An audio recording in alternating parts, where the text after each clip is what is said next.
Pessoal, obrigado aí por estarmos juntos novamente aí, hoje com o tema Smart Cities, e que foi uma iniciativa do Darcio, que trazer esse assunto aqui para a gente e contactou o Lorenzo.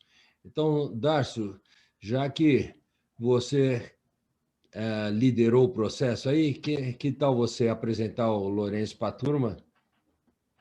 Muito prazer, muito prazer. Bom, não sei se vai atrapalhar ou ajudar, mas eu e o Lorenzo somos amigos desde o primeiro ano do colégio, né? E amigos mesmo, apesar da distância dele morar nos Estados Unidos, eu aqui, nos relacionamos bastante bem. Eu conheço profundamente a história do Lorenzo. O Lorenzo se formou conosco na Poli, a turma do Rui, turma de 75, que teve alguns expoentes, né? O deputado Candir, né, o famoso maestro, né, o Antônio Carlos Piponzi, que é o principal acionista da Raia do Brasil, enfim, foi uma turma boa. O Lorenzo se formou em civil conosco, mas o negócio dele sempre foi a área de IT, informática, software, e a carreira dele foi toda por aí, e trabalhou em várias multinacionais dessas conhecidas, com software nos Estados Unidos, e é um ponto na vida dele. Ele viu uma boa oportunidade para ser empreendedor, deixou a vida executiva, foi ser empreendedor por um tempo, e aí deixou o negócio dele e foi trabalhar para o governo. Mas mesmo na área de software anteriormente, o Lorenzo sempre teve projetos ligados à estrutura de governo, a influenciar o governo ao uso de determinadas aplicações, enfim, sempre o governo foi uma coisa que sempre costurou na vida do Lorenzo. E ele, por relacionamento, foi trabalhar no governo do Estado de São Paulo, como CIO na Secretaria de Educação, e foi um momento que eu, como recrutador, tive uma oportunidade lá na Microsoft, que também era para alguém com essa visão mais institucional, mais de governo, ou de aspectos do governo, como transporte, saúde, enfim. E eu apresentei o Lorenzo para a Microsoft e ele teve muito sucesso, né? Como não deixar de esperar. O Lorenzo é daquele tipo de pessoa que, quando tem 3 pontos na tela, todo mundo vê os 3 pontos. Tem um quarto ponto que está meio escondido, que todo mundo, se fizer algum esforço, vai ver. E tem um quinto ponto que ninguém vê e o Lorenzo viu, né? Então, o Lorenzo é esse tipo de pessoa, né? Que vai a fundo e é um profundo conhecedor de tudo que ele fez. Bom, da Microsoft, ele foi do Brasil para a Flórida, na área da América Latina, e da Flórida foi para a sede da Microsoft, onde ficou até o final da carreira lá, na saída, já no retirement, que lá o retirement é mais cedo, né?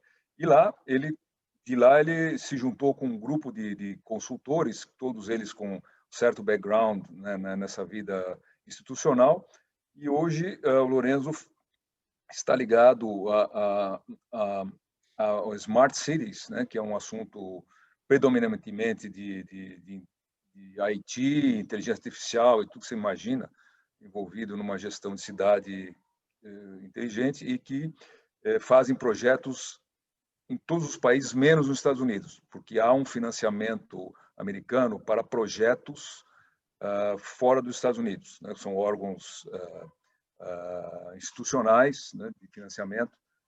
E então o Lorenzo tem experiências, fez projetos em Sevilha, fez projetos em Istambul. Aliás, estava lá quando houve a tentativa de golpe, ele ficou sitiado lá por 15 dias.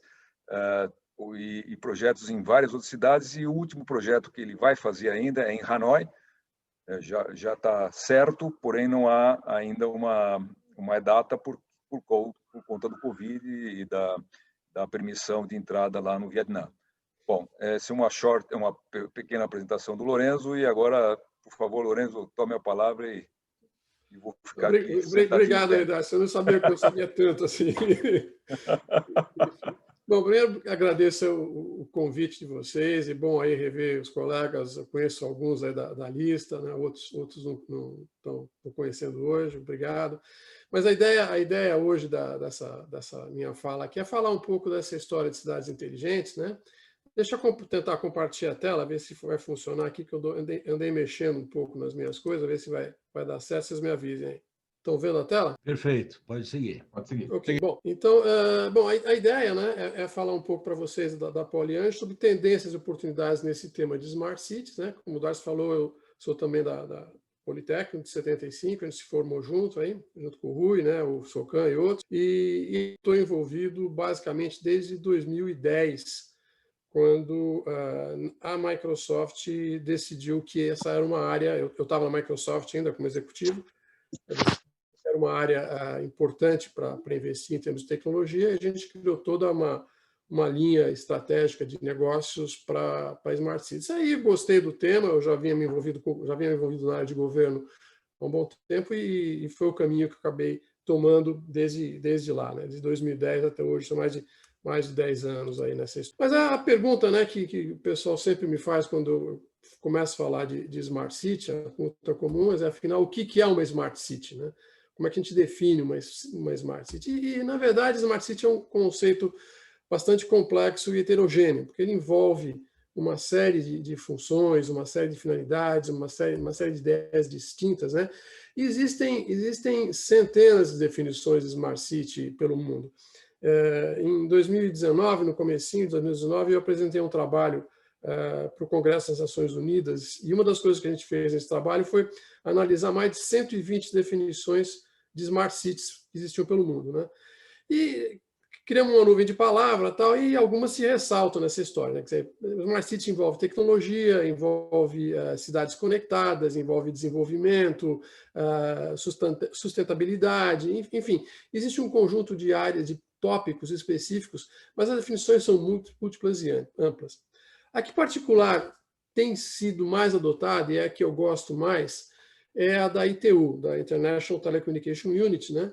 Union, que fala que a Smart City é uma cidade inteligente, e sustentável. Sustentável é importante a gente ressaltar, mas é uma cidade que usa inovação e tecnologia para quê? Para melhorar a qualidade de vida das pessoas.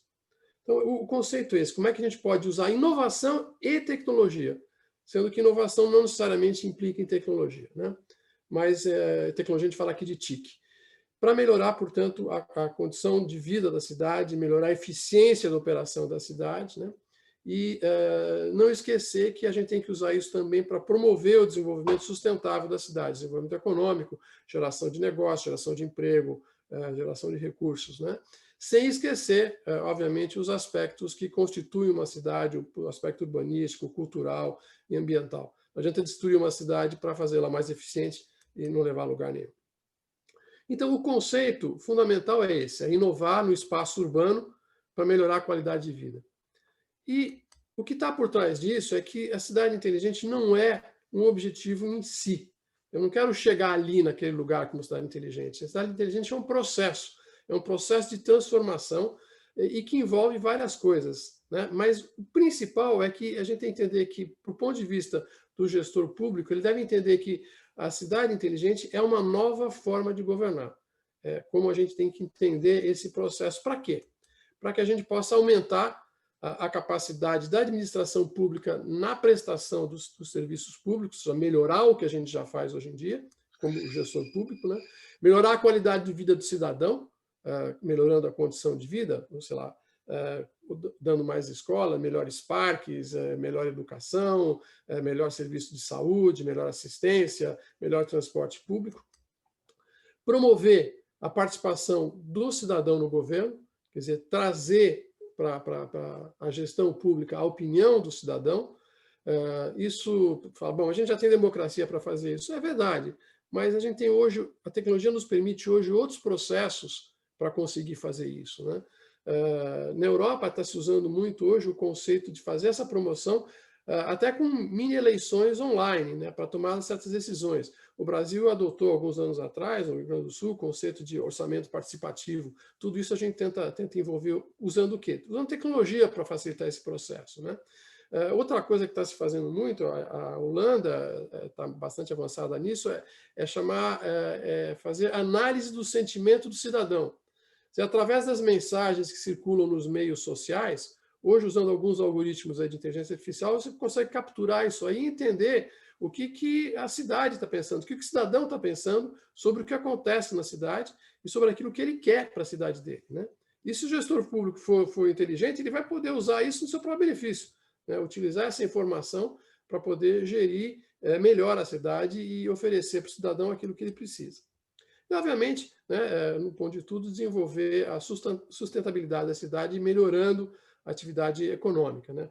Ou seja, hoje em dia, as cidades estão competindo, né, pelos negócios, pelas empresas, pelas fábricas que têm que vir, pela geração de negócio, e óbvio que quem oferecer, a cidade que oferecer a melhor condição, é aquela que vai melhor se beneficiar.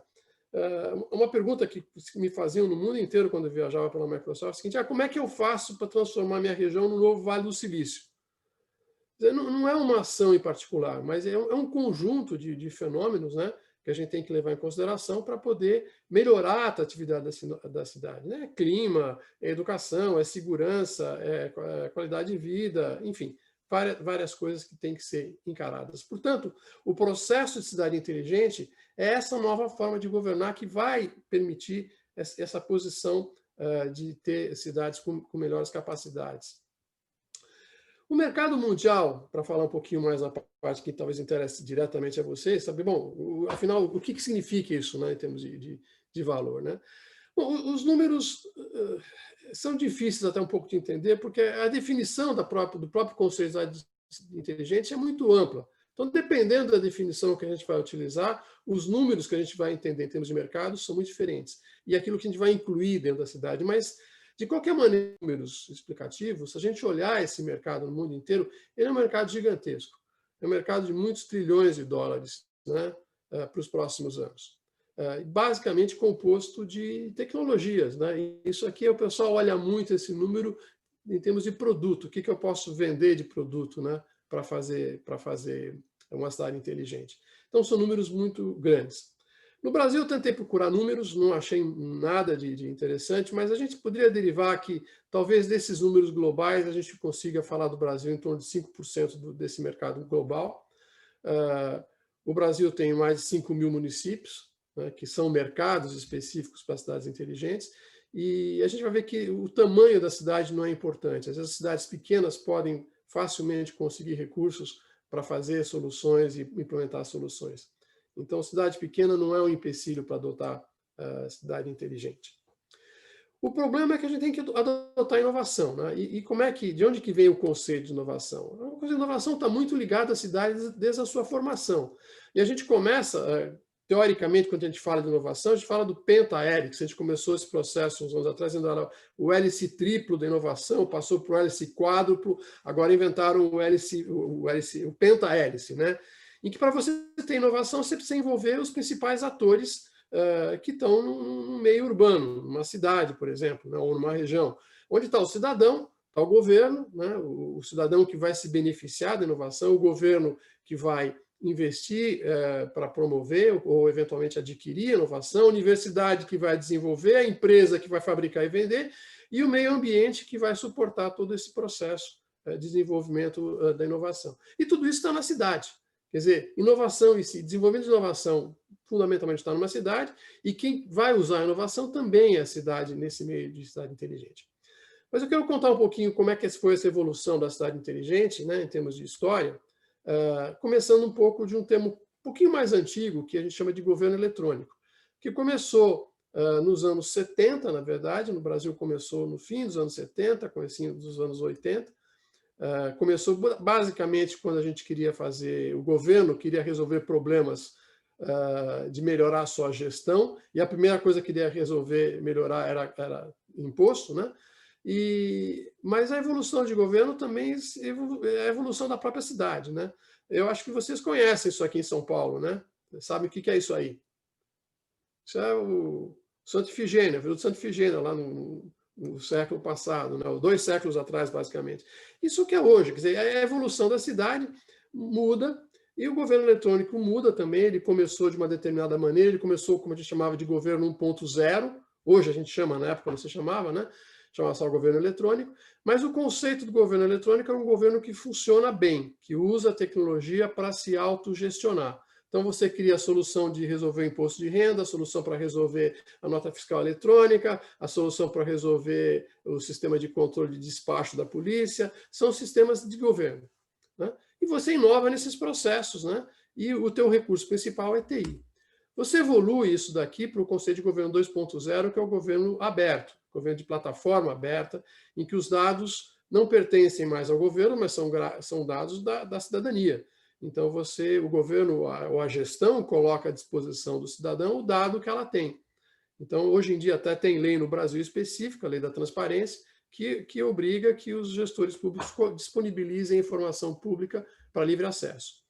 E com isso você começa a ter modelos de gestão inovadora e você começa a gerar aplicações de web. Um caso típico de benefício disso são os aplicativos de trânsito de ônibus, né, em que o governo coloca a disponibilidade das suas informações dos ônibus da rede pública e tem, sei lá, 3 ou 4 empresários que desenvolveram, quase criadores que desenvolveram aplicativos que consultam, que medem, que sabe quando o ônibus chega, prevê quando o ônibus vai chegar. Isso faz parte desse processo de governo aberto. Aqui nos Estados Unidos, um outro exemplo clássico foi o exemplo dos sistemas de informação de clima, em que o governo colocou à disposição as informações de satélite que ele tinha e que se criaram aí 1000 soluções, o Weather Channel, né, o Forecast Channel. Tudo isso hoje você tem, os sistemas hoje de navegação que o velejador usa muito para ver como é que está o mar, como é que está o vento. Tudo isso foi desenvolvido a partir de dados de governo que se tornaram públicos e que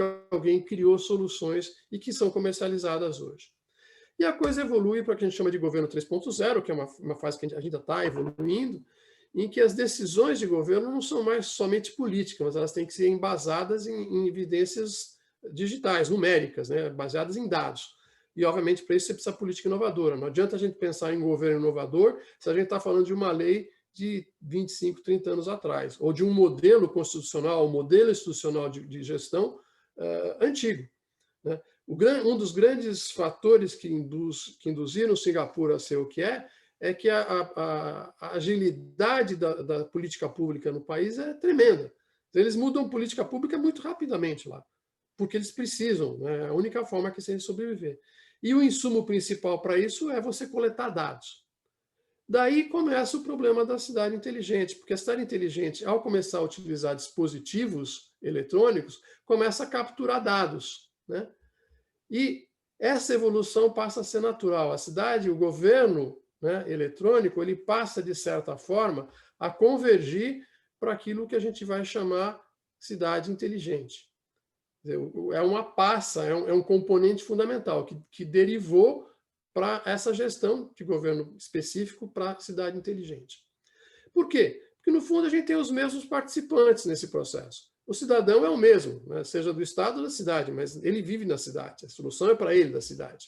As empresas são as mesmas que estão evoluindo, são o mesmo, e a infraestrutura que você tem é a mesma. Então, o governo da cidade passa a ser um elemento fundamental da cidade inteligente. E a curva de aprendizado, como é que você evolui, é a mesma.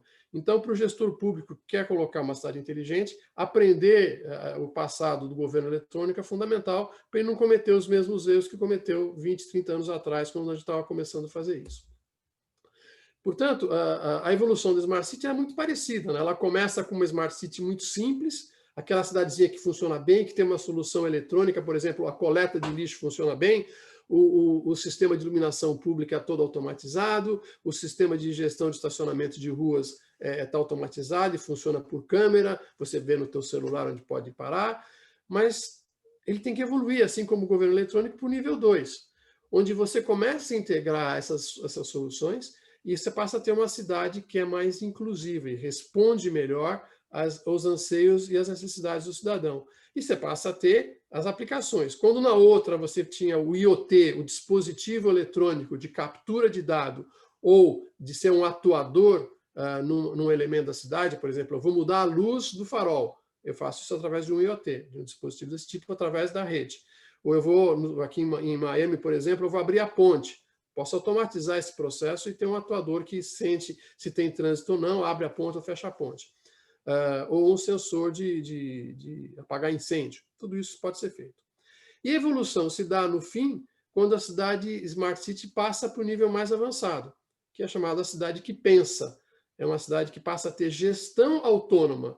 Eu não preciso ter muita gente mais gerenciando a minha cidade. Por quê? Porque os sistemas são de tal forma automatizados, são de tal forma imbuídos de recursos de Business Intelligence e Artificial Intelligence, que você diminui a necessidade de ter operadores da cidade para as coisas mais triviais. Por exemplo, uma câmera detecta que um carro passou numa luz, um farol vermelho, ou entrou numa contramão, eu não preciso ter uma pessoa olhando a câmera para fazer isso, olhando uma tela para fazer isso, né? A câmera identificou, já ativou um protocolo de segurança, já despachou uma unidade de polícia e fechou 3 ou 4 faróis para frente para evitar que aquele carro continue andando. Então, esses processos começam a se automatizar e, óbvio, que você precisa ter tecnologia para isso. Bom, nós vamos falar, então, quais são, classicamente ou academicamente definidas as iniciativas. Opa, tem coisa funcionando fora do meu controle aqui. Opa, aqui. Iniciativas de Smart Cities. Esses slides que vocês estão vendo. Ok. Então, as iniciativas clássicas, né? Hoje a gente tem 11 que são definidas, né? Primeiro e mais conhecida de mobilidade. E nesse conjunto de iniciativas que a gente vai falar das soluções que, no caso de São Paulo, vocês conhecem várias, que é o carro compartilhado, representado pela Uber, o Lyft, o Táxi 99, é o patinete elétrico que você pega e devolve em qualquer lugar, a bicicleta, enfim, o transporte compartido. Essa é uma área. Existem outras áreas que vão evoluir, quer dizer, você tem o Elon Musk está desenvolvendo toda uma tecnologia aí de perforar túneis de maneira muito rápida para fazer vias subterrâneas. Em vez de fazer avenidas na superfície, você faz avenidas subterrâneas através da tecnologia que ele está desenvolvendo, o conceito do Hyperloop. Existem outras tecnologias que estão chegando para o conceito de mobilidade. Aplicativos que vão maximizar para você ou minimizar para você o tempo de deslocamento na cidade. O Waze é um outro exemplo disso. E para a pessoa que não usa carro, aplicativos que, por exemplo, eu tenho que tomar 3 ou 4 ônibus ou pegar 2 metrôs, qual é a minha rota mais rápida para eu chegar onde eu preciso chegar? Se você tiver essa informação disponível de horário de chegada, de saída, ou se o trem está atrasado, se o trem não está, você pode rapidamente ter um aplicativo com inteligência que determina para você qual é a melhor rota ou qual é o melhor meio de transporte que você deve pegar. Então, mobilidade tem muita coisa acontecendo, já está bastante avançada, mas tem muita coisa para acontecer. Meio ambiente é uma outra área importante, né, que a gente está usando. A Europa está muito avançada nisso, com sensores de qualidade do ar, qualidade da água, onde você pode automaticamente reduzir, por exemplo, os níveis de transporte público ou fechar áreas se você detecta algum problema de contaminação, os sensores de poluição em rio, que rapidamente você detecta se alguma indústria está poluindo em algum lugar e age de maneira automática, ou ainda sistemas, por exemplo, de controle de vazamento de água em tubulação. Tudo isso você pode, então, automatizar com sensores para esse processo. Turismo e cultura é uma outra área que já está começando a aparecer, já existem vários aplicativos nessa linha para atender as demandas da cidade, várias soluções. No Brasil eu conheço poucas, mas aqui nos Estados Unidos você tem o OpenTable, você tem o Uber Eats, que eu acho que tem no Brasil também, tem outras soluções que envolvem essa área, sabe? Reserva de lugares em museus, enfim, essa linha toda que você pode fazer. Saúde é um enorme espaço em aberto para a gente poder desenvolver soluções de cidade inteligente, né?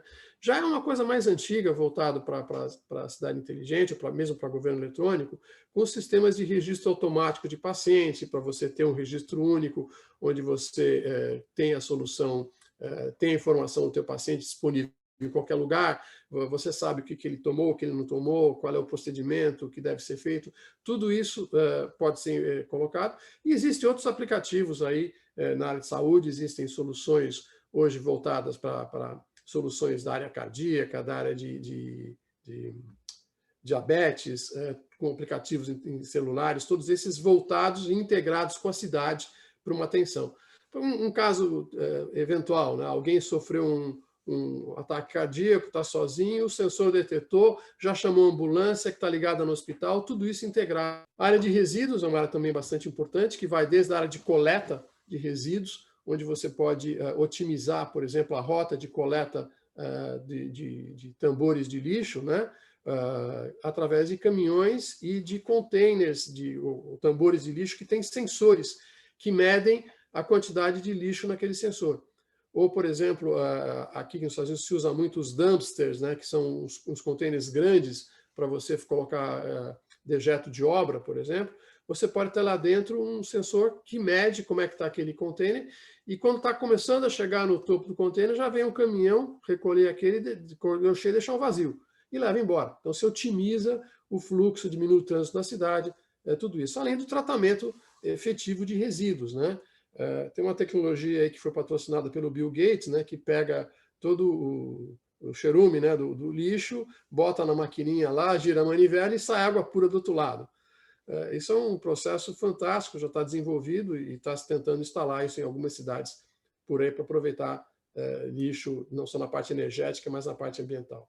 Energia é a outra área, também com diversas soluções que você tem, desde a parte de energia solar, energia eólica, a integração dos sistemas energéticos com baterias locais. Eu, por exemplo, na minha casa aqui nos Estados Unidos, eu tenho painéis solares na minha casa, eu tenho uma bateria da Tesla, estou integrado no grid e eu posso pegar o meu celular aqui, né? E de qualquer lugar eu posso controlar o meu consumo, acender luz de casa, apagar a luz de casa, saber se a porta está trancada ou aberta. Tudo isso está envolvido e nesse processo energético você integra tudo isso. Obviamente que toda a infraestrutura de telecomunicações é importante, redes de fibra ótica, redes de wireless, sejam as redes de telefonia celular, hoje partindo para 5G, mas existem outras tecnologias disponíveis, como as redes mesh, ou mesmo uma rede Wi-Fi avançada. Tudo isso faz parte do que uma cidade precisa desenvolver e as soluções cada vez evoluem mais nisso. A parte econômica, muita coisa pode ser feita aqui ainda, nós estamos muito primitivo nesse aspecto, mas aqui a tendência é muito grande no conceito do uso do blockchain, né? Das tecnologias digitais de garantia de contrato, né? Fundamentalmente o blockchain é isso, é você garantir um contrato online entre duas pessoas. E você, com isso, você pode criar soluções e aplicações que vão melhorar demasiado a qualidade da cidade. O conceito de cartório que existe no Brasil é uma coisa que tende a desaparecer, né? A tecnologia vai mudar esse processo. Toda essa documentação que hoje é em papel, apesar que já está, de certa forma, online, ela vai deixar de existir. A ida ao cartório para você autenticar um documento é um negócio que vai desaparecer. E tecnologias do tipo de blockchain, e que são representadas, no caso da economia, através de moedas virtuais, né, sei lá, como o Bitcoin e outras, né, vão acelerar esse processo. E, obviamente, agora que a gente cada vez mais está tendo contato social, né, cada vez menos estamos tendo contato social, o fato de você não precisar se movimentar para ser office boy, carregador de documento, é importante. Quer dizer, você economiza tempo, todo mundo economiza tempo, você torna o processo muito mais eficiente e muito mais ágil. A área de segurança é uma área também crítica no processo da área inteligente, depois eu vou ressaltar os tópicos principais para vocês. A segurança através do quê? De câmeras de vigilância, né? E não só câmeras que você tem que ver gente lá, o que está passando em frente da câmera. Eu me lembro quando a gente fez o projeto de cidade inteligente de Istambul, o primeiro grande problema que eles tinham naquele momento é que eles estavam instalando mais de 2.500 câmeras na cidade. Istambul é uma cidade muito grande, né? E aí eles tinham um grande problema. Bom, nós vamos construir um video wall. Eles já tinham um video wall com mais de 60 telas. Bom, e o que nós fazemos com o video wall? Tem 60 telas e 2.500 câmeras. Quem vai ver isso? Para que serve? Só menos que deixe registrado para você fazer uma análise posterior do fato. After the fact, né? Mas não é esse o conceito da cidade inteligente. O conceito da cidade inteligente é, uma vez que você tem uma câmera de segurança instalada, vamos colocar inteligência nessa câmera para ela ser ativa no processo de segurança. Identificar, por exemplo, como está sendo feito na cidade de Bellevue, nos Estados Unidos, identificar potenciais casos de acidente. Você analisando todos os dados, as imagens que estão acontecendo lá ao longo do tempo, você consegue detectar situações em que existe uma possibilidade maior de 2 carros baterem no cruzamento. Ou porque um vinha muito encostado de um lado, outro vinha muito encostado do outro, e você começa a perceber, fazendo essas análises, desses chamados near miss, né? Desses processos. E com isso você consegue colocar regras de controle de tráfego de rua para evitar que a situação aconteça. Ou você vai colocar uma grade na rua, ou vai colocar aquele divisor de rua lá, esqueci o nome em português, o divider ali, né? Ou você vai mudar os tempos de farol, enfim, você começa a usar as câmeras que você tem na cidade, não só para ver o que está acontecendo, mas também para medir as coisas que estão acontecendo e promover soluções antecipadamente, preventivamente nesse processo, né? E, por último, vamos falar da área de governo, né? Que envolve todo o processo de relação do cidadão com o governo. As petições que você precisa fazer, os registros que você precisa fazer, as autorizações, as licenças, o próprio processo de licença de construção, licença de operação, licença de funcionamento, tudo isso para que você tem que estar relacionando diretamente com o governo. Uma cidade inteligente, você vai fazer tudo isso online, automatizado. O melhor exemplo de quem já conseguiu fazer isso no mundo é a Estônia. A Estônia é um caso líder no mundo, você faz tudo na Estônia online, você até vota pela internet na Estônia, não precisa não precisa ter nenhuma dessas burocracias, dessas delongas que a gente tem por aqui. Pois então dá um panorama geral de todas essas áreas fundamentais de Smart City, né? Onde que existem aplicações e onde são os potenciais. Agora, tudo isso ele está vinculado, de certa maneira, né, aos Objetivos Sustentáveis das Nações Unidas, né, os SDGs, ou ODS no Brasil, que são as diversas áreas. Quer dizer, cada uma daquelas aplicações, aquelas áreas de aplicação, eles têm algum tipo de impacto nesses objetivos sustentáveis. Existe um relacionamento estreito entre eles, né? Não vou entrar em detalhe disso, no curso que eu faço a gente vai no detalhe do processo, mas é a relação entre melhorar a qualidade de vida, melhorar a sustentabilidade e ter soluções de cidade inteligente. Agora, eu vou dar aqui alguns exemplos específicos de aplicações de cidade inteligentes que estão aí disponíveis, né? Vou falar, por exemplo, do modo que eu disse cidade inteligente 1.0, aquela cidade que colocou uma solução específica, e essa solução, nessas duas cidades, instalaram um sensor chamado sensor Quantra. Se vocês olharem ali no canto esquerdo à direita, é um sensor que fica dentro do contenedor, do container de lixo, ou do latão de lixo, e ele mede quanto que de lixo tem naquele container. Mas não só isso, ele mede quanto que tem de lixo, ele mede a temperatura, porque várias vezes o lixo entra em combustão espontânea, ele fermenta, acaba entrando em combustão em cidades quentes. Ele também tenta evitar um pouco o vandalismo, ver pessoa que fica mexendo, se aquele container é rapidamente mexido ou caiu, você identifica, tem sensor de movimento. E com isso você consegue o quê? Otimizar a rota de coleta. Container que está vazio, o caminhão não vai parar para pegar, né? O container que está no mínimo de uso, o caminhão não para, espera o próximo ciclo. Eu posso, por isso, reduzir o número de caminhões, reduzir o consumo de combustível, porque eu vou diminuir o número de paradas que você precisa. E essas duas cidades, em Cambridge e Kalmar, na Suécia, adotaram essa solução, e é uma solução específica. Eu resolvo um problema da cidade, usando tecnologia. Bom, eu vou falar mais da Espanha, que é onde eu tenho tido muito contato, muito trabalho lá com o pessoal, e eles são, possivelmente, o país que está mais avançado em termos de cidade inteligente. E eu vou falar da cidade de Utrera, que é uma cidade que já fez várias soluções verticais. Então, eles têm soluções de transporte público, eles têm soluções de estacionamento na cidade, onde tem sensores que verificam se a vaga está ocupada ou não. Esse sensoriamento é feito por câmera, ou pode ser sensor de solo, ou pode ser sensor de ultrassom. E você detecta, como a gente tem no estacionamento lá em Cumbica, aí no Brasil, que você tem um sensor que mostra para você onde é que tem vaga de estacionamento, você pode ter isso na rua também, com outro tipo de sensor, e só que você vê a disponibilidade da vaga no teu celular. Então, quando você dirige para um certo lugar, ele já te informa onde parar. A segurança está integrada, né? A limpeza e manutenção da cidade está também integrada, quer dizer, os garis trabalham com sensores, né? Que eles sabem, a cidade acompanha exatamente o que está sendo limpo, onde que não está sendo limpo, e a informação está disponível para o cidadão. O cidadão também serve como fiscal de gari lá, para saber o que está acontecendo, né? A área de saúde, dos postos de saúde está integrada. Enfim, a cidade inteira está integrada. Eles perceberam, bom, quando eles começaram a adotar uma ou duas soluções, eles tinham uma rede para fazer uma solução, uma rede para fazer outra. Eles começaram a perceber que era importante integrar, era muito mais eficiente ter uma rede única que integrasse tudo isso e que podia usar a informação de uma para atender a outra. Por exemplo, a iluminação pública começou a ficar integrada com a área de segurança. Por quê? Porque nessas cidades mais históricas na Espanha, eles usam muito a iluminação amarela, né? Para dar aquele ar meio medieval, né? Meio de luz de vela na cidade.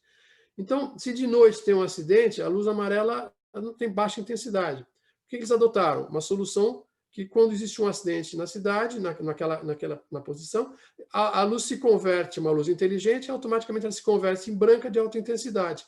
Facilita o patrulhamento, facilita o acesso dos serviços de saúde chegarem, né?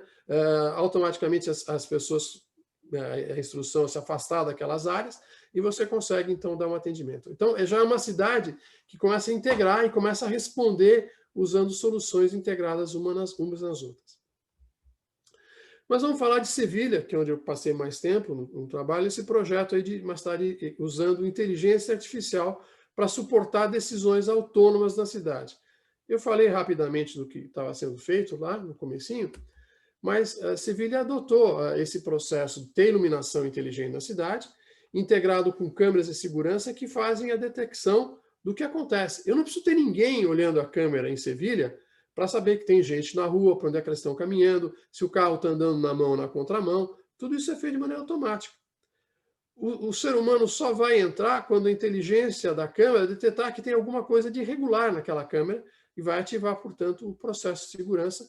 E aí você tem todos os protocolos que são só ativados. Inclusive com diminuir luz, aumentar a luz, mudar a cor da luz para definir zonas, né? Enfim, então Sevilha já começou a fazer isso.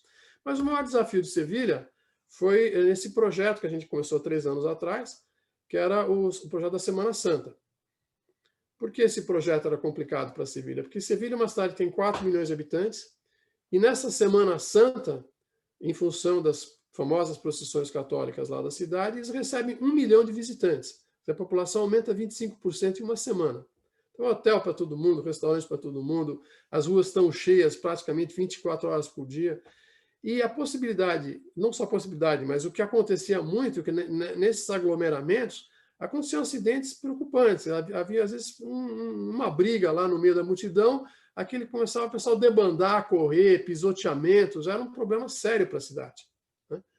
E o Juan Espada, que é o prefeito de Sevilha, ele procurou a empresa que eu estava fazendo o projeto na época, e disse, olha, como é que a gente pode ajudar o processo? E foi projetado um sistema, né, utilizando vários elementos, usando câmeras de monitoramento, utilizando barreiras com sensores que podem ser direcionadas e sentir o fluxo das pessoas e conduzir pessoas por determinados fluxos em função do movimento. Foram utilizados sistemas de alto-falantes direcionais e, com isso, e luzes coloridas para indicar fluxos do processo. Com isso, com esse 1 milhão de visitantes, nos últimos 2 anos, exceto esse último que não teve nada por causa do Covid, né? Houveram 0 incidentes quando se adotou essa sistemática de cidade inteligente lá com eles. Porque na central de controle rapidamente se identificava qualquer tipo de problema e se mandavam mensagens, fechavam ruas, mudavam a iluminação da rua para produzir um efeito de reduzir o nível de tensão e de preocupação na cidade, né? Bom, como é que eles fizeram agora com esse sistema todo, já que não foi usado na pandemia? Foi usado ao contrário. Ele foi usado agora para evitar a aglomeração. Então, justamente a cidade hoje está capacitada, está instrumentada, tem câmeras suficientes para medir os problemas e detectar quando existe uma aglomeração fora do normal, as ações de controle são automaticamente ativadas pelo sistema.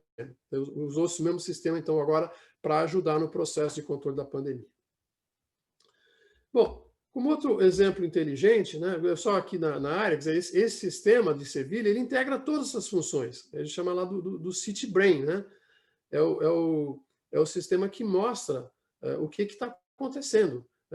onde é que estão as vagas, é tudo num painel de controle da cidade, os operadores têm vários painéis, então, em vez de ele controlar uma câmera em particular, como era feito no processo tradicional, hoje você controla indicadores, e você só age na câmera quando existe algum processo específico. Aí você traz aquela câmera para a tua visão e eventualmente age naquilo que é necessário. Mas fora disso, a cidade é gerenciada com painel de controle, com dashboards, né, com indicadores, com KPIs. E a partir daí você gerencia tudo. Você não tem, praticamente não se visualiza nada. Então, isso você consegue ver os alarmes da cidade, todos os dispositivos, os IoTs que estão instalados, os ativos, por exemplo, desfibriladores. Pô, alguém abriu uma caixinha que tinha um desfibrilador. Pô, automaticamente você sabe que tem algum problema, ou tem um vandalismo, ou teve um problema cardíaco naquele lugar. Já vai a ambulância para lá. Antes que alguém ligue, né? Na hora de abrir a caixinha, você já sabe. Enfim, coisas desse tipo estão sendo utilizadas, né? Os KPIs são em tempo real, a visualização de todos esses fenômenos são feitas de maneira avançada, a vigilância é feita por inteligência artificial, não é mais pelo olho do policial olhando uma câmera, né, porque senão você precisa ter, né, centenas de pessoas ficando olhando câmera todo o tempo, e coleta de lixo, estacionamento, iluminação, água é feito de maneira também automatizada. Agora, outro aspecto que liga isso aí é o aspecto da informação. Essa informação toda que a cidade coleta, ela se torna disponível ao cidadão através dos aplicativos de rede social. Quer dizer, a cidade toda, o cidadão hoje na cidade, ele tem informação da cidade, ele sabe o que está acontecendo. Se tem um problema, ele sabe o que fazer. Ele recebe, ele confia naquela informação. E com isso ele pode agir de maneira adequada. Bom, eu queria também dar mais um exemplo aqui de outro uso interessante de cidade inteligente, 3.0, de duas aplicações que eram totalmente distintas, né, e que foram integradas, né? Então, uma delas é o problema do ter os mapas de calor da região de assaltos. Quer dizer, isso é uma informação que já existia na cidade, várias cidades têm isso, e esse caso aqui é um caso específico do Brasil. Tá? Eu não posso dizer cidade, porque o sistema está sob controle, mas é uma cidade do Brasil que adotou esse sistema, está usando, né, e reduziu a criminalidade. Eles têm mapas de calor, identificando as horas de crime, mas aí eles também tinham um outro sistema, né, que era o reconhecimento automático de placa de veículo. Quer dizer, as câmeras instaladas reconheciam a placa e sabiam. Então, quando você passa um veículo, você sabe já pelo reconhecer a placa, se o imposto do veículo está atrasado, se ele tem multa, se o veículo é roubado ou não, se é uma placa fria, tudo isso você já vai saber de cara. E aí, o que o pessoal fez nessa cidade, né? Em função dessas duas informações, eles começaram a usar a inteligência artificial para pegar aquela massa enorme de mapas de calor, mais o fluxo de veículos que passava, e dizia, puxa vida, esse carro aqui passou 3 vezes exatamente 5 minutos antes do assalto que aconteceu em tal lugar. Vamos atrás desse cara. E começaram a pegar um monte de gente, um monte de bandido, né? Através de um uso dessa maneira. Então, são exemplos de como aplicações específicas, né, que talvez não tenham sido criadas com esse fim, você começa a integrar e começa a cruzar essas informações usando inteligência artificial. Bom, vamos partir um pouquinho, falar um pouquinho da visão para a execução, né? Como é que a gente parte? Isso é um pouquinho mais conceitual, mas rapidamente eu acho que é interessante falar, né? Que cidade exige recurso, né? Como é que eu vou implantar isso se eu não tenho recurso? Bom, os incas já faziam cidade inteligente, né? Algum tempo atrás, né? Já tinha engenharia, já tinha aqueduto lá, já tinha drenagem, sabiam se comunicar, tinham moeda de troca, enfim, a cidade, mas obviamente que tinha que ter recurso, tinha que ter inteligência para fazer isso. E basicamente recurso, a gente fala que não é só recurso financeiro. Então, quando fala, minha cidade não tem dinheiro, dinheiro não é só o que precisa para a cidade. Às vezes cidades com dinheiro não conseguem fazer. Não é só capital. Você precisa ter tecnologia também disponível na cidade, mas você precisa ter pessoas capacitadas, né? O plano de treinamento e capacitação de pessoas é muito importante no conceito de cidade inteligente. Singapura inovou muito disso. Eu lembro quando eles estavam começando a construir o metrô de Singapura, eles chegaram à conclusão que não tinha técnico de ferrovia em Singapura. Não tinha ferrovia antes lá, ninguém sabia mexer com isso. O que eles fizeram? Criaram uma faculdade de ferrovia lá em Singapura para começar a treinar a gente, capacitar a gente antes de ter a ferrovia, antes de ter o metrô, né? E com isso fluíssem bem, né? Um belo exemplo de uso de política pública para chegar no resultado final. E a cidade inteligente tem 3 componentes fundamentais. A tua infraestrutura tecnológica e física, que não é só as redes de comunicação, mas são as tuas ruas, teus pontes, túneis, edifícios, né, que estão aí. a tua infraestrutura de informação, aí sim são as redes, são os teus sistemas de gestão, e a tua organização de cidade, que ela tem que ser diferente da cidade tradicional. A cidade tradicional vai na burocracia. A cidade inteligente, ela precisa cuidar de outros aspectos da gestão pública. Um aspecto, acho que importante aqui para esse pessoal nosso aqui da Poli é o ambiente de arquitetura tecnológica, né? Em que a gente tem, basicamente, aqui de um certo lado, né? A gente tem aqui a parte dos problemas da cidade, né? A gente vem aqui, essa parte toda aqui, são aquelas áreas de... Opa, foi uma a mais aqui. Essa parte aqui é a parte dos problemas, daqueles tópicos que a gente viu, aquela roseta lá dos itens, né? Mas na parte de infraestrutura de telecom, a gente tem todos os chamados IoTs, que são os Internet of Things, ou os CPS, que é um conceito um pouquinho mais avançado que o IoT, que envolve não só o dispositivo, mas também um sistema de controle, né? E aí você tem o quê? Você tem câmeras de visualização, você tem sensores de diversos tipos, de temperatura, de volume, de ruído. Nos Estados Unidos hoje está muito em moda aqui querer colocar sensor de ruído nos postes para triangular tiro. Então, deu um tiro em algum lugar, o pessoal sabe onde é que está. E outros dispositivos, né? Você reúne tudo isso, tem uma infraestrutura de telecomunicação que vai te ligar através de elementos de troca de informação, dos middlewares, para redes de operação onde você tem os dados da cidade, as regras de negócio.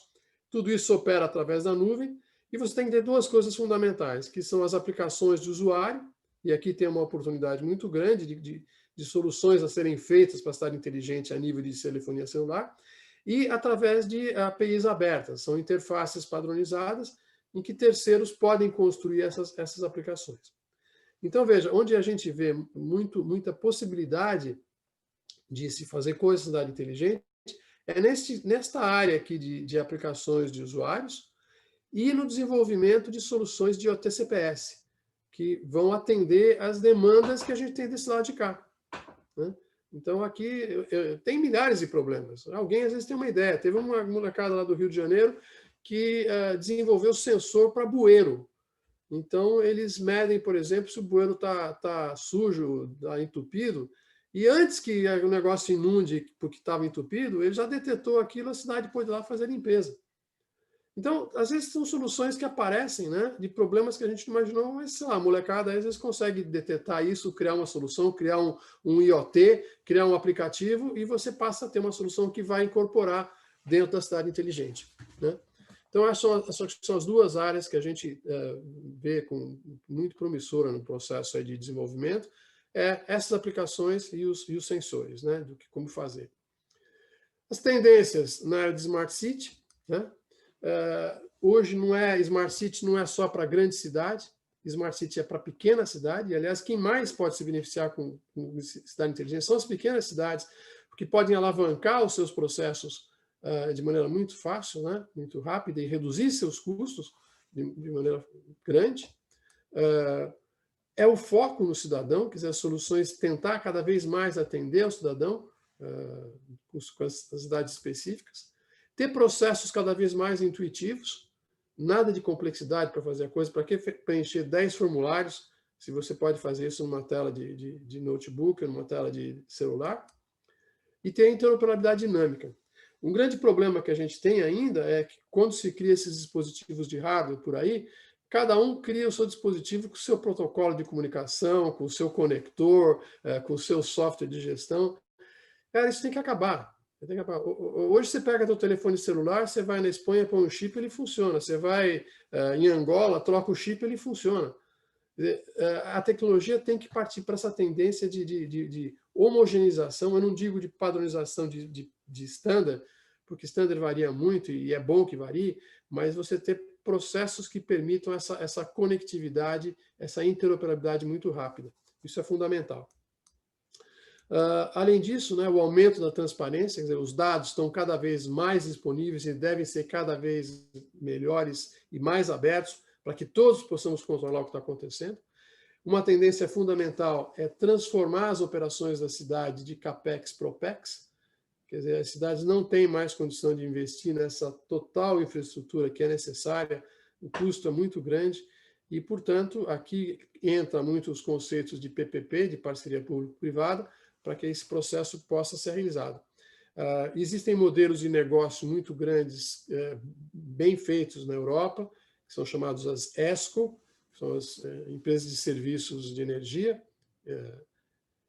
em que as empresas chegam hoje nas cidades europeias, porque nas cidades europeias falam para o prefeito: "Senhor prefeito, quanto é que é a sua conta de luz aqui?" "Ah, eu estou gastando, sei lá, 1 milhão de euros por mês."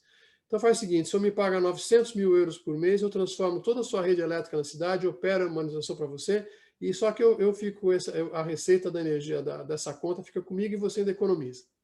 Isso está indo muito bem na Europa. No Brasil, isso ainda está complicado por falta de legislação, nós estamos muito atrasados nisso, mas na Europa está funcionando bem, e nos Estados Unidos ainda está meio devagar, mas a tendência é que se resolva rapidamente por aqui também. Foco na geração de receita, quer dizer, como é que eu posso transformar os problemas na cidade em receita, seja melhorando a minha coleta de lixo, distribuindo melhor, melhorando a minha forma de estacionar, para que em cada paguem por aquilo. Enfim, tem vários serviços de água que você pode cobrar, serviços de atendimento, enfim. Uma outra tendência importante são os smart buildings. Muito embora isso seja um tema absolutamente separado de smart cities, uma cidade inteligente tem que ter também um smart building, né? E é no smart building que a gente vai ver as soluções. Fundamentalmente, hoje se usa soluções de controle energético. Quer dizer, você tem soluções de sensoramento do edifício, de operação do edifício, para o quê? Para melhorar as operações de HVAC, né, que é a operação de ar-condicionado, que são melhorar as operações de iluminação do edifício. Para que ter um prédio todo iluminado se não tem ninguém dentro dele, né? A não ser que você queira fazer decoração. Enfim, você sensoriar as pessoas que estão entrando e saindo. Você tem comunidades internas dentro do edifício que vão utilizar economia circular, moeda circular dentro do próprio edifício, sem você ter que passar por terceiros. Enfim, existe toda uma área, eu acho que também é uma área interessante de potencial, e com muitas soluções aí que podem ser inovadoras, né? Acho que tem muita coisa também que pode ser feito, mas a gente considera só como um pequeno elemento do Smart City. Bom, as principais motivações, iniciativas para um governo entrar na área de Smart City, começa com a área de segurança, né? E dois grandes blocos. É a área de iluminação pública, e veja que no Brasil existe hoje 5.000 municípios que vão ter que resolver o problema de iluminação pública, tem lei para isso, e o problema de vigilância, que é um problema de segurança, né? E que você, com a adoção dessas duas coisas juntas, consegue dar uma capacidade de melhorar os níveis de segurança da cidade de maneira bem interessante, né?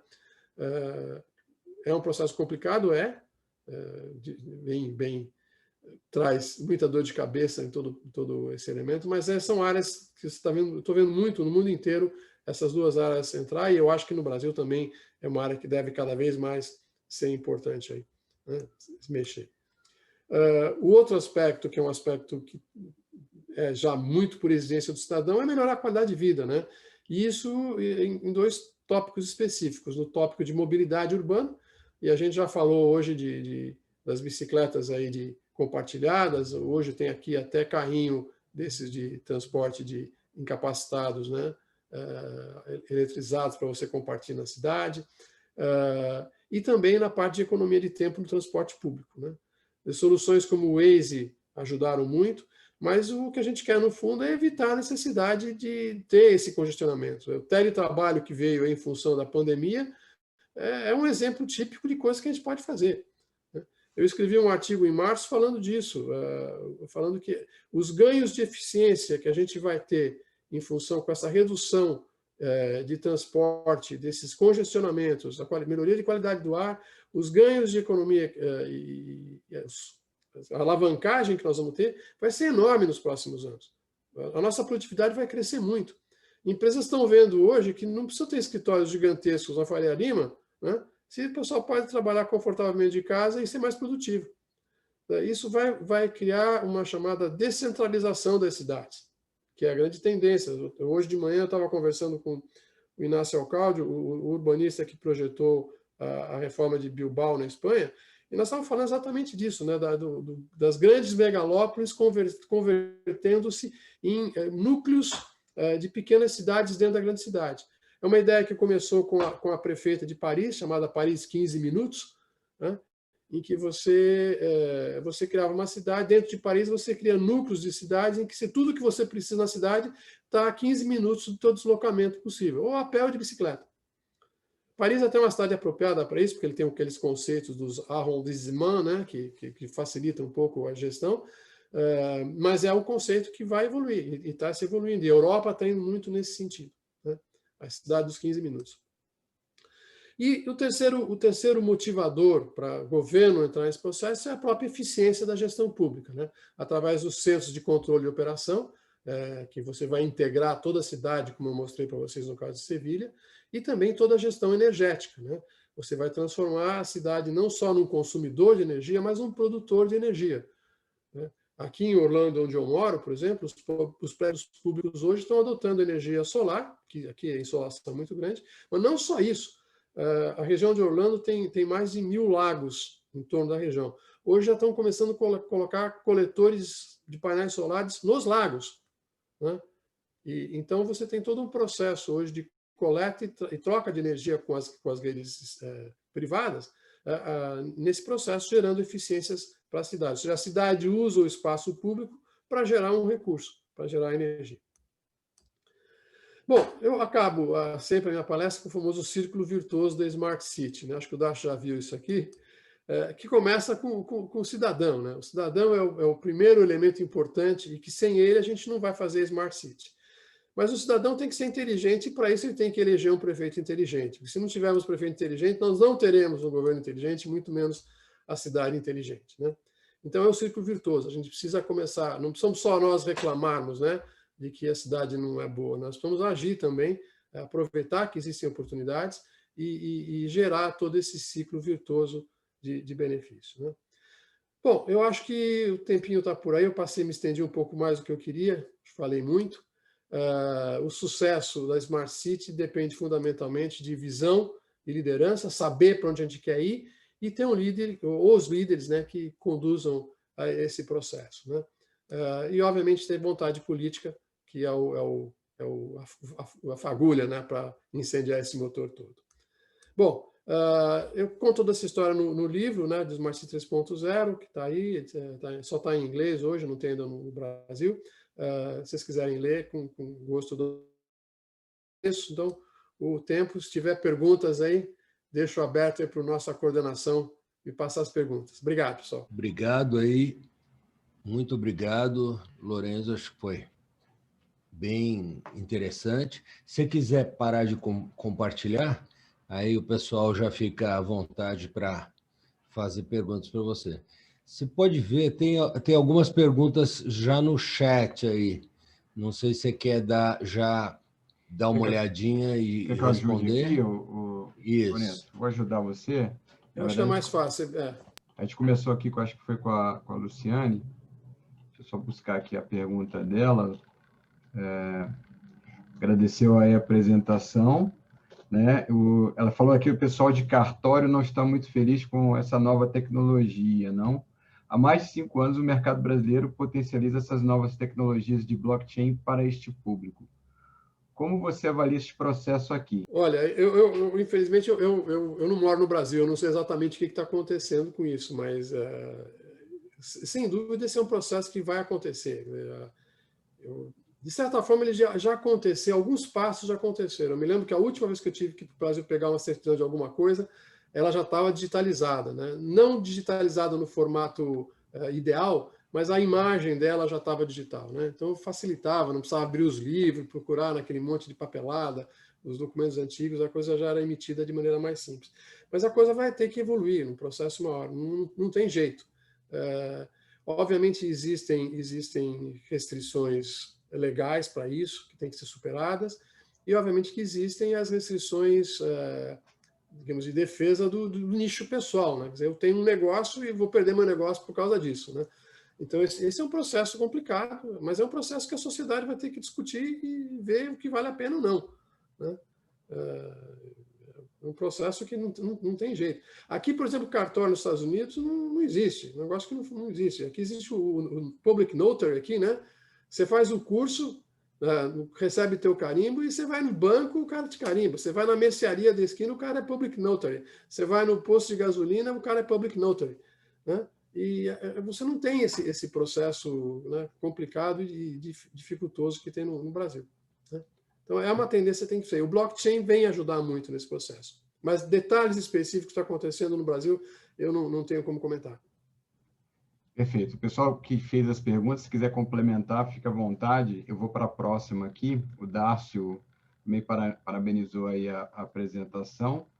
Aí ele pergunta qual é a experiência até agora no incentivo às soluções, fomentando iniciativas privadas e coordenando tudo isto por parte das cidades. Olha, tem vários exemplos, tá, Darcio?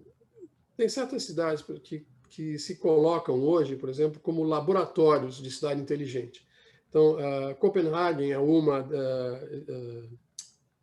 Singapura é outra cidade. O que o pessoal está fazendo lá? O pessoal está reservando áreas da cidade para se fazer experimentos reais de soluções de Smart City. Né?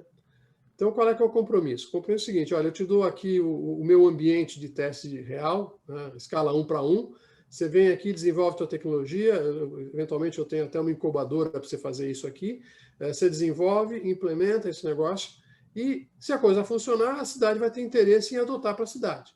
Né? Então, existem várias cidades que estão adotando isso, então, os laboratórios de tecnologia para você implementar soluções. Né? A outra área que as cidades estão começando a olhar são os sistemas de PPP, né? As parcerias público-privada, que, no meu ver, é a única forma rápida e eficaz de fazer soluções de grande escala para cidades inteligentes. Né? É irreal pensar, por exemplo, que no Brasil nós vamos ter 5.000 cidades que precisam mudar o seu sistema de iluminação pública, sair da luz tradicional, incandescente ou de sódio, vapor de sódio, passar para LED, por um problema de gestão energética, e saber que eles vão ter recurso para financiar tudo isso. Não vai ter recurso. Se você não transformar o modelo de gestão e de operação de um modelo de investimento do Estado para um investimento de parceria, a coisa não vai funcionar. Então, nós temos que mudar esse processo, né? Temos que facilitar isso aqui. Eu me lembro, tempos atrás, eu fui aí conversar, até foi com uma colega nossa aí que nos levou, foi a Nádia, fui conversar com o pessoal da Secretaria de Energia de São Paulo para um processo desse tipo de PPP, para a gestão de energética. E a coisa barrava em 1000 burocracias, barrava no Ministério Público, barrava na legislação, barrava, né, nos feudos que tinham que mexer. Então, o processo, eu acho que não é nem tanto do incentivo, mas a gente vê aonde que a gente precisa mexer na política pública, né, para poder agilizar esses processos. Aí a coisa funciona. Bom, o Fernando Oliveira acho que fez uns 3 blocos aqui de perguntas. Aí, Fernando, se você quiser também aí, se algum ponto aí te chamar a atenção complementar, tá? Eu vou ler aqui o que você escreveu. As iniciativas são até então muito fortemente aplicadas em países mais desenvolvidos e com recursos. Será o custo desses sensores um dos fatores proibitivos à aplicabilidade dessas soluções em países como o Brasil? Se sim, há alguma saída para o problema do custo desses sensores? Olha, eu diria que a resposta tem algumas alternativas. O custo do sensor é um negócio importante, mas não só pelo custo em si. Né? Obviamente, seguindo a curva de introdução tecnológica, quando você introduz uma tecnologia nova, o custo daquela tecnologia é muito caro. À medida que ela vai amadurecendo, ela vai caindo. Mas o custo dos sensores, da tecnologia, ele tem que cair por um outro importante, que é o problema do custo do vandalismo, principalmente em países de mais baixo poder aquisitivo. Né? Se você coloca um sensor que custa $400, $500 para controlar um latão de lixo, nenhum país do mundo vai fazer isso funcionar. Né? Primeiro, porque é muito caro, evidentemente. Segundo, é porque tem um conteúdo tecnológico lá dentro, que tem bateria, tem sensor, tem soldas de ouro, enfim, tem um monte de coisa lá que a pessoa vai pegar lá, querer vender isso para o ferro velho e ganhar alguma coisa. Então, a única forma de você evitar esse processo é que esse custo do sensoriamento seja um custo tão baixo, né, que não vale a pena o trabalho do sujeito chegar lá e desmontar, quebrar ou roubar. Né?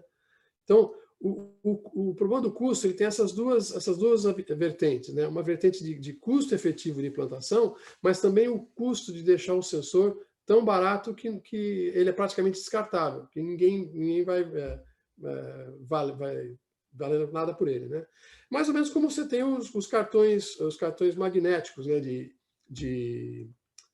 Hoje, para você usar em ônibus, para você abrir porta, não custa nada, é um negócio tão barato, ninguém rouba esse cartão, né? Ninguém destrói esse cartão, porque não tem valor. E é barato de implementar. Então, é um processo de evolução e de maturação da tecnologia. E continuando aqui com os pontos do Fernando, reforçando a questão não só da vontade política aí, das lideranças, mas a própria capacitação da administração pública aí, e dos próprios governantes e as equipes de administração pública nesse tema, né? E como é que faz para implantar. Ele pergunta aqui, em essência, como é que foi o processo de capacitação dos governantes em outras regiões do mundo aí que você pôde participar? Olha, eu diria para você que eu não vi nenhum processo de capacitação de governante, tá? Eu vi processo de capacitação de operadores, né? De governante, nenhum, né? Mesmo que se estima que governantes estão capacitados para fazer o trabalho dele, né? O que não necessariamente é verdade. Mas o que eu comentei, não sei, o que vocês escutaram, é que eu, em particular, não vi processo específico de capacitação, né? de governante, né? Coisas parecidas. Então, para governante, não, mas para os operadores, sim. Tá? Então, Singapura é o exemplo clássico, que criou uma escola específica, né? A China tem uma escola específica de gestores, a Escola de Administração de Pequim, um prédio lindíssimo lá, inclusive, que eles têm lá, parece um palácio maravilhoso que eles têm. É um hotel que o pessoal vai lá, fica internado, é um campus universitário só para isso. Então, existem algumas iniciativas nesse aspecto, mas são sempre voltadas para os operadores, nunca para os termos de liderança. Perfeito. Continuando aqui, a terceira pergunta do Fernando. Existe uma grande dificuldade do OPEX no Brasil. Ele dá o exemplo do Ministério da Justiça, que tem recursos anuais para a segurança dos municípios, através dos projetos aí de guardas metropolitanas ou guardas municipais, mas é obrigatório que sejam projetos de aquisição de materiais e não contratação de serviços, né? Que cabe aquela história da burocracia e os processos aqui do Brasil.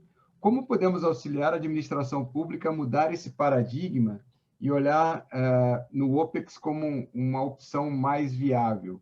Que esferas governamentais devem ser usadas como catalisadoras para essa mudança, na sua opinião?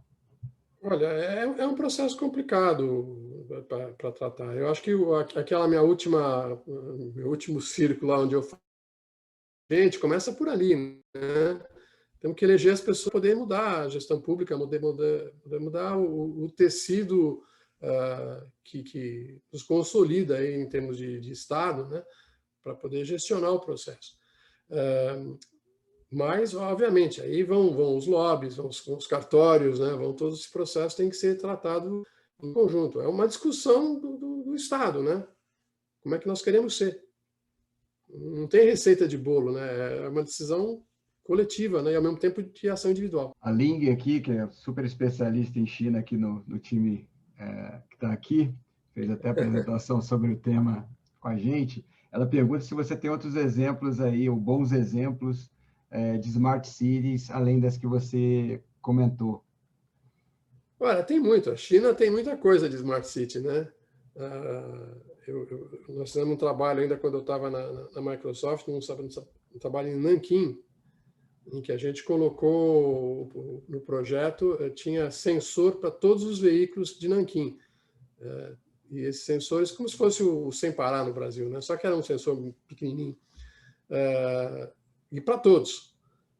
Mas aí eles eram usados não só para pagar pedágio, né? Eles eram usados para controlar todo o movimento na cidade, né? E a ideia naquele então era desenvolver que ferramentas de inteligência artificial vão ser utilizadas para você ver esse processo todo, né? A gente usou na época fazer análises daquelas famosas, quem fez civil, fez transporte vai lembrar disso, aquelas matrizes OID, né? Origem e destino. né, em que você sabia exatamente como é que como é que os veículos se movimentavam, e com isso você podia fazer planificação urbana, né?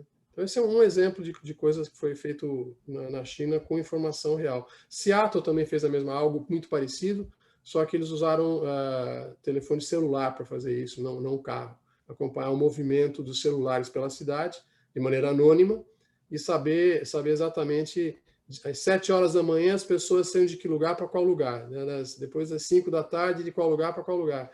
E nesses mapas todos, né, plotados, você conseguia definir, por exemplo, aqui, como Seattle tem um lago enorme que separa do resto do continente ali, né? E a cidade está crescendo dos dois lados, tem 2 grandes pontes que atravessam, né? Então, ali se conseguiu definir, bom, onde é que nós vamos fazer a terceira ponte? Qual é o melhor lugar para atender essa demanda através desses mapas de OID? Então, são exemplos lá da China, né? Enfim, tem vários outros. Mas é o que eu te falei, o foco hoje que você vai ver, o grande foco das cidades inteligentes começa com iluminação pública. Primeiro porque possivelmente a mais visível de todas as áreas, né? Todo mundo, aí é o foco político até. Vou fazer iluminação pública porque vai me dar algum ganho e todo mundo vai ver, vai melhorar a iluminação da cidade, vai melhorar a segurança. Então, a alavancagem da iluminação pública sob o aspecto de visibilidade é muito grande. Mas não só por isso, porque depois que você coloca a iluminação pública, você pode colocar em cima dela uma série de outros serviços, né? Por exemplo, controle dos estacionamentos da via pública, o controle dos caminhões da coleta de lixo, o sensoramento de ruído à noite, o sensor de tiro que está aqui nos Estados Unidos, para ver onde é que está, a conexão com o sensor que vai no bueiro, passa pela rede de iluminação pública. Então, a iluminação pública eu diria para você que é como mais ou menos a espinha dorsal da cidade inteligente. Ela começa por aí, é aquilo que te permite alavancar mais soluções. Só continuando nessa questão dos exemplos, o Cláudio perguntou se tem aqui no Brasil algum exemplo que mereça alguma menção, algum caso aqui no Brasil. Eu pulei da linha que eu já volto, tá, Ninho? Olha, como eu falei, eu conheço pouco do Brasil, né, em termos de soluções específicas, né? Mas tem algumas que eu conheço. Petrópolis fez algumas soluções interessantes de cidade inteligente, principalmente porque Petrópolis tem um problema de chuva muito grande, então o controle dos processos de inundação é feito de maneira bastante interessante, né? Outra coisa que é considerada cidade inteligente, que o Brasil, na verdade, foi líder nisso, nos anos 70, que é um dos primeiros modelos, foi o BRT, né? Foi aquelas vias de ônibus expresso que o Jaime Lerner criou nos anos 70, e isso se tornou um caso de sucesso mundial. E o Jaime hoje é conhecido no mundo inteiro, e Curitiba é conhecido no mundo inteiro por ter desenvolvido essa solução urbana, que é uma solução inteligente, né? Na verdade. Por isso que eu falei, a solução não necessariamente tem que passar por TI, né? Na época não existia TI, mas a solução deu uma capacidade renovada no transporte público, melhorou a qualidade de vida, trouxe inovação. Então, isso faz parte do conceito da cidade inteligente também. Então, depois disso, várias cidades do mundo. Cape Town tem isso, Istambul tem isso, Bogotá tem isso, Medellín, na Colômbia, também tem isso, Santiago, mais ou menos que tem, eles chamam lá, era o Transantiago. Enfim, esse conceito se espalhou pelo mundo. E é uma invenção brasileira. Perfeito. Aqui a Ling fez um questionamento aí mais pela questão que você comentou da vontade política, né? E puxar um pouco aí dos candidatos aí a respeito do tema Smart Cities, dos que agora tem na eleição agora esse final de semana, né, que dia 15, se tem alguma posição aí que vale a menção ou apontamento aí que você acha? Olha, eu não conheço, eu não estou acompanhando, eu moro aqui nos Estados Unidos há quase 15 anos, não estou acompanhando especificamente o que acontece aí em São Paulo, né? Eu sei que, por contatos anteriores com o Bruno Covas, ele teve algum envolvimento com o pessoal do Smart City Congress, andou pesquisando algumas coisas. Conheço o Daniel Annenberg, que é conhecido meu já de tempo, foi o cara que inventou o poupa-tempo aí no Brasil e que candidato a vereador. São caras que têm uma visão que eu os conheço mais por conhecer pessoalmente, mas eu não sei o que eles estão fazendo especificamente nessas áreas. Perfeito. Só puxando aqui um ponto da Simone, acho que é um tema bastante crítico aqui nesse item aí, até relativo à privacidade, né, e uso de dados, que bate nesse item aqui do individualismo da nossa cultura mais ocidental, né? Ela comenta aqui até que ponto a cultura de países que valorizam mais esse lado coletivo do que o indivíduo em si podem ajudar a agilizar a implantação das smart cities. E aí ela colocou que ela percebe aí que nos países asiáticos a questão de como trabalhar os dados privados nesse tema de segurança são melhor compreendidos do que nos países que valorizam muito mais o indivíduo, né? Isso na tua opinião, é um baita obstáculo? É um fato, realmente. Os países asiáticos estão muito menos preocupados com os conceitos de privacidade e informação do que a Europa, né? A Europa criou a Lei Geral de Proteção de Dados, né? Que está lá. Nós tínhamos uma aplicação específica, por exemplo, para controle de estacionamento, que teve que ser alterada porque a aplicação transmitia a imagem do veículo e não pode. Então, você tinha que resolver um problema de estacionamento que você tinha que ver a imagem se estava estacionado, se não estava, mas não podia transmitir a imagem. Então, tivemos que mexer na aplicação toda para poder, em vez de transmitir a imagem, transmitir um bit, dizendo está ocupado, está desocupado, né? E sem poder ter o benefício da imagem, né? A imagem só pode ser vista em tempo real e analisada e ter um responsável por isso. Mas, com certeza, os países asiáticos são muito mais flexíveis com relação ao uso da informação em benefício do Estado, né? Não necessariamente em benefício do cidadão, mas em benefício do Estado. E, de certa forma, isso, de forma coletiva, se aplica a todos. Perfeito. Aqui no chat acabaram as perguntas. A Ling, a Luciane mandou uma observação aí para você. E aí, pessoal, se vocês quiserem perguntar mais alguma coisa aí ao vivo e em cores para o Lourenço, fiquem à vontade. Caso a gente não tenha mais, a gente vai encerrar o evento. Ok. Bom, de novo, pessoal, agradeço aí, estou à disposição, vocês têm como me contactar aí, e se vocês precisarem de mim, todo o meu apoio aos colegas. Eu tenho uma pergunta, Lourenço. Você tem visto muita startup ou são iniciativas mais de empresas já consolidadas do próprio governo? Como é que você vê essa ligação das startups nesse processo? Olha, Rubens, eu diria para você o seguinte, a quantidade de startups que está envolvida com cidade inteligente é um negócio impressionante. Aqui em Miami tem um evento que acontecia todos os anos, esse ano não sei se vai acontecer, em que eles tinham um pavilhão inteiro era subdividido em 200 e poucas pequenas módulos, e cada um desses módulos era dado para uma startup falar da sua solução de tecnologia, né? E que varia de tudo, né? Desde drone para resolver algum tipo de problema na cidade, solução do tipo de educação por telefone, enfim, tinha um monte de gente mexendo com soluções de cidade, né? Por outro lado, você pega Istambul, né, na Turquia. O município de Istambul tem uma empresa chamada ISBAK, ISBAK. Essa empresa, a única coisa que faz é desenvolver solução de cidade inteligente. A própria cidade faz isso. Então, em Istambul, eles desenvolveram um negócio que é sensor de pista escorregadia. Porque eles têm problema de chuva, problema de frio, aquelas pontes que eles têm enormes lá, congela, né, a superfície, e o negócio... Eles botaram um sensor para fazer isso, foi desenvolvido por essa ISBAK. Né? Então, ali não tem startup, né? Ali é o Estado que está fazendo. Agora, aqui nos Estados Unidos está cheio, está cheio. Aqui em Miami, todo ano que eu vou nessa feira aqui, eu falo com um monte de gente, normalmente o pessoal que vem de universidade, está sendo universidade, está montando sua startup, seu negócio, e tem muita solução. Eu vi uma interessante, por exemplo, para estacionamento de shopping, que é uma espécie de uma pequena cancela que fica no piso, e na frente de cada vaga de estacionamento, né?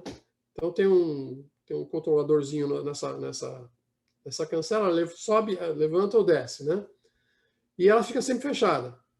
Se você quiser contratar a tua vaga para chegar no shopping e saber que você está, você vai no aplicativo do cara, olha, eu quero tal vaga em tal lugar, fica perto da loja que eu preciso ir.